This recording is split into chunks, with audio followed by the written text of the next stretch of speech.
customer portfolio management. A customer portfolio is an aggregated number of individual customers having different values, and it is used to better understand the needs. The results of customer portfolio analysis is richer customer interactions, better knowledge, and it aims at personalizing and targeting better value propositions to better meet customer expectations. So from product portfolio management to customer portfolio management. So customer portfolio management is coming from product portfolio management. And we have seen that marketing is evolving more and more from product-orientated management to customer-orientated management. So instead of using portfolio management metrics or grids, now we use rather customer portfolio management grids. You probably have seen this grid on this slide coming from a known product portfolio grid called Boston Consulting Group. So the philosophy of the Boston Consulting Group portfolio, or BCG portfolio analysis, is that there is a collection of businesses and products that make up the company. And in a portfolio analysis, in step 1, you analyze the current value of product portfolios and products. And in step 2, you shape the future product portfolios by analyzing the potential value of a business or strategic business unit, also called the SBU. You have the stars with high actual market share or high contribution and high future contributions. You have the question marks with low actual market share but high contributions. You have the cash cows with high market share, so high low future contribution, and you have the dogs with low contribution and low future potential. So 4 segments. You see which are the products which are most interesting. So the most interesting products are the stars and the question marks. The stars because they bring you a lot of profits and they have a high probability to bring profits for the future. The question marks are actually do not bring a lot of contribution at the moment, but might bring in the future. So the potential is high. The cash cows bring a lot of cash flow or contribution now, but few contribution in the future. So the strategy would to harvest them in order to generate cash flow that you can invest into question marks in order to develop question marks into stars, because the stars are the best segments.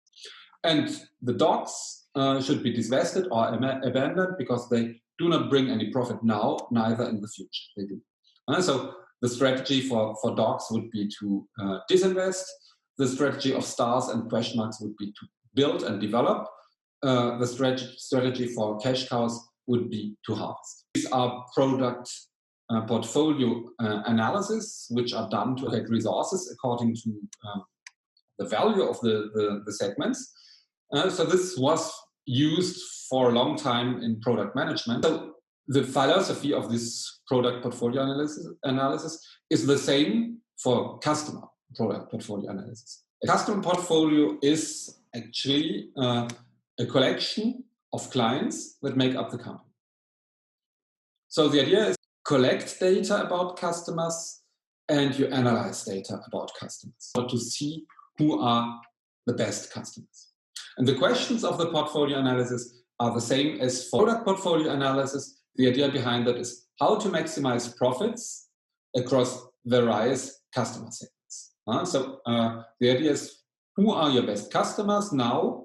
Who are your best customers in the future? Who are your bad customers that you should abandon? And who are the customers that you should harvest in order to invest the cash flow into better segments? The method is the same as we have just seen. You have to analyze, segment the current customer portfolio according to actual value, past contribution, and according to future contribution. So this is what we have seen in the course about KPI. For example, you can use the RFM measurement, recency, frequency, monetary amount, to segment the past value. The ideal way would be to use the CLV analysis. So because CLV, customer lifetime value, integrates the past value as well as the future value. So the idea is to analyze and segment the current customer portfolio according to actual profit contribution or past profit contribution, and according to future profit contributions. And in step 2, then you will shape the future customer portfolio in order to acquire valuable future customers, in order to develop your good clients, in other words, the dilemma and the stars, potential, and in order to abandon the dogs who have no future value and no actual value. Here is the profit contribution, low, high, and the potential, low and high. So there are 4 segments. The most interesting segment is the one of the stars, who have an actual high profit contribution and a high potential. So they bring you a lot of benefits at the moment and bring you a lot of benefits in the future. So the strategy for these customers should be a retention strategy in order to retain these customers, because they are the stars. So a maximum of resources should be allocated to these customers. So you should invest. Second, you have the dilemmas or question marks. The dilemmas have a low profit contribution now, but will have a high potential of profit in the future. So the key target should also to be invest. So invest into these customers, because they should become one day, if you manage well your CRM, these customers will become stars in the future. So the dilemmas are the future stars in the future. They are small now, but they might become big in the future. You have the cash cows who have a high contribution now, today, but a low potential in the future. So we have already achieved most with them. So the opportunities to increase benefits for cash cows are low. So the strategy is to harvest them in order to invest the cash flow into the dilemmas, but also in the stars. So it's a resource allocation in favor of dilemmas and stars. So you won't invest a lot of money into those customers. The idea is to keep them because they bring you profits now, but you cannot develop them more. Therefore, the money they generate should be reinvested into dilemmas and stars. And finally, you have the dogs, which should be abandoned. So they have low profit contributions today and have low profit potentials in the future. So the only strategy for them would be to disinvest in order not to lose money, because these customers are not profitable. How do you create your portfolio? Yeah, by first acquiring prospects. So we have seen with the prospect database, you can, for example, a Facebook campaign, you might target a large number of customers, for example, 100,000 customers, but only 50% answer or click on your web link and come into your database. So you will have non-acquired customers, so we cannot do anything with them. But you will have, if you have an acquisition rate of 50%, 50,000 of customers who come into your database. These are the acquired customers. This is the acquisition rate. If you have done well your job by targeting, you have targeted only those customers who correspond well to your best customers. So you have a kind of picture, who are your best customers, customers having a given social demographic profile. Give you an example, if your best customers are business travelers, if you take the example of an airline, business travelers doing mainly long-haul flights, then you would try to acquire, for example, from American Express, customers who have Amex and who are doing mostly long-haul flights, because this corresponds to your picture of your best customers. This is kind of customer cloning. So you clone the customers, and now they're in the database. It starts after the acquisition process to start the retention process. So the idea is to develop these customers to develop higher customer profitability through longer relationships, but also through basket development, so the customers buy more through frequency development. So now once they are in your portfolio, it is you have to do firm actions, marketing actions, customer actions individually to develop them. You have to counteract competitor actions, and you have to act differently according to customer characteristics. So if you retake the example of the business traveler, if you want to develop customer profitability, it's a customer who has high potential. So you might offer him interesting offers to get upgrades to premium economy or to business class.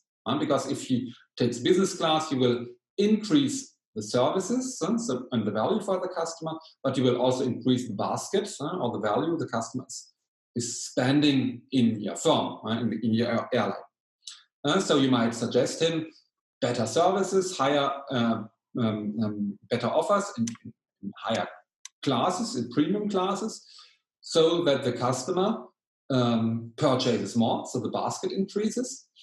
You might offer him individualized offers by email to give incentives that he buys more in order to increase the purchase frequency.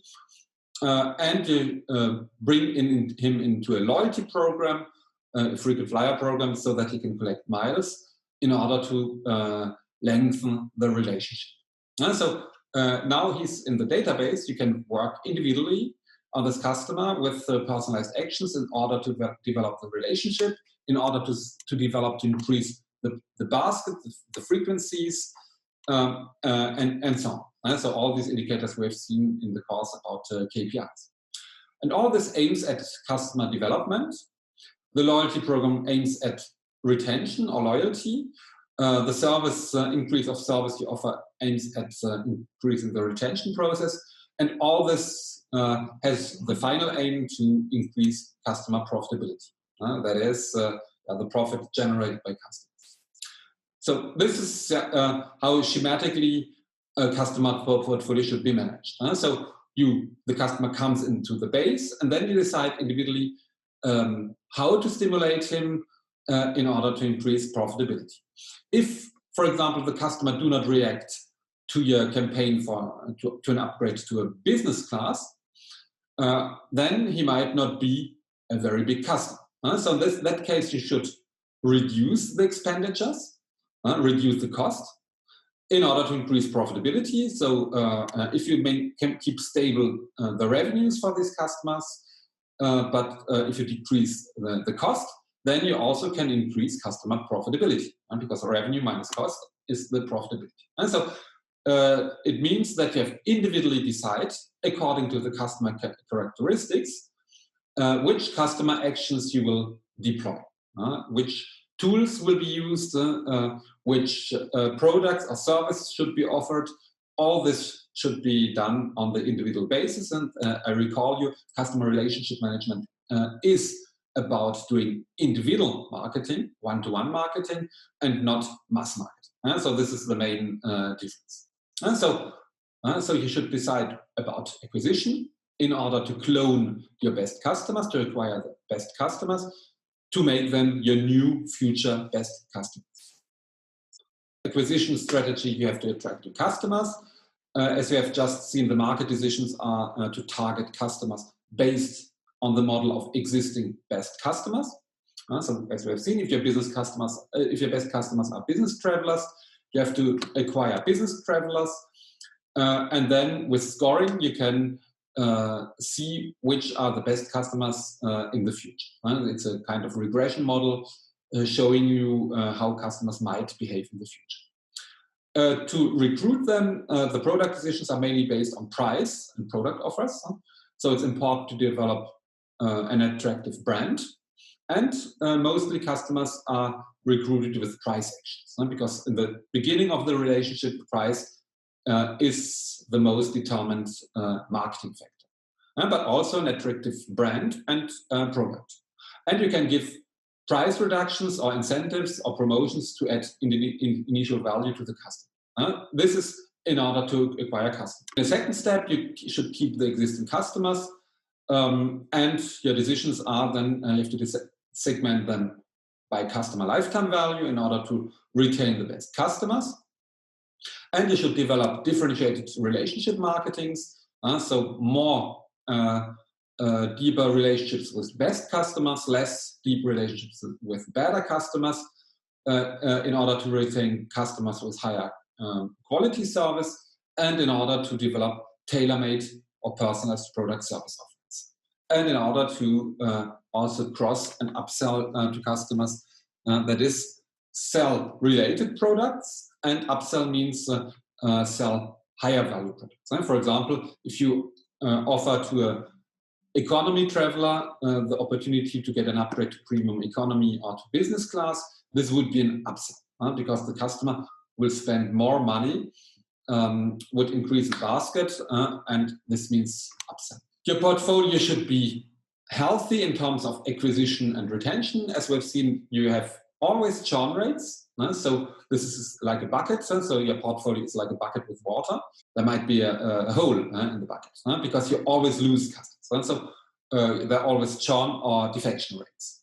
This means that in terms of marketing, you should proceed to acquisition in order always to win new customers. This is what you can see in the upper part of this bucket. So there should always water coming into the bucket in order to replace customers that you lose, who become defective. And you should try to close the hole by doing defensive marketing or customer retention marketing, for example, through loyalty actions, loyalty programs. A portfolio should focus on customer retention, but also on customer acquisition. This is a customer portfolio analysis based on customer life cycles. So it integrates, by the way, potential. Here in this segment, mostly are new customers. Cash cows are mostly older customers. And stars are customers in the medium stage. So this is what you can see here. Stars are basically based here, decreasing the cycle of revenues they generate. Dilemmas or question marks are in the beginning of the relationship, so in the below part of this framework. And cash cows are based here, so you can see there's basically no opportunity to increase CLV anymore or revenues anymore, so they're at the end of this life cycle. So we've seen when we talked about KPI metrics, so the segmentation according to life cycle makes sense, because then you can see the potential of your customers. And so if we come back to this slide, how can you determine this potential here? You can determine it by segmenting your portfolio according to socio-demographic variables. So let me give you an example. For example, beginning of the relationship, so you are young customers, small customers for the bank, because you don't maintain a lot of products within the product portfolio of the bank. So the bank might decide to keep you or to do retention development, because you are now in a bachelor degree and in 2 years you will have finished and you will become young professionals. And then you will become interested. The idea is if they don't invest into you now, you won't become stars and they will lose you. So the idea is to invest money into you now, even if you don't contribute a lot in terms of benefits. So that is why a retention strategy should be done in order to make you loyal. So generally, they won't really meet you in terms of operational CRM. They will try to keep you by mailings or emailings in order to make you loyal, in order to offer you some advantages so that you stay in the bank. But the next step is in 2 years when you start work, you will become interested, because you will invest money, you will have more revenues than costs. So you might take more products in the bank, and for example, a life insurance. You might take a loan in order to finance a flat if you want to buy a flat. So you will become interesting for the bank, and you will take different financial products in the bank. The bank can do cross-selling with you or upselling. So you can see your revenues start, or the benefits for the bank also increase. So you become, you will switch from the dilemma into a star position. And the more you will evolve in your career, the more you will become professionals with strong potential. So the idea is to develop you with different financial products by email, but also with a personal visit with a bank advisor.